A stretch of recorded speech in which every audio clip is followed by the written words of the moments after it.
Hello সবাইকে, সবাই কেমন আছেন? কাজ শেষ করে বাসায় ফিরছি। তো ওয়েদারটা বেশ ঠান্ডা, বৃষ্টি ছিল কালকে থেকে। এই যে তো বের হওয়ার সময় একটা কফি নিলাম।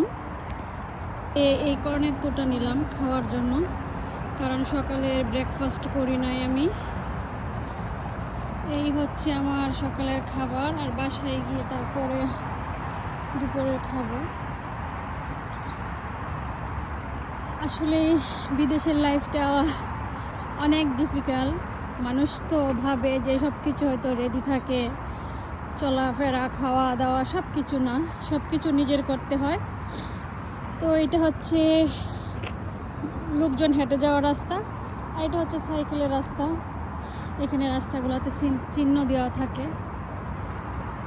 তো বাসার দিকে ফিরছি কফি খেতে খেতে। সবাই ভালো থাকবেন।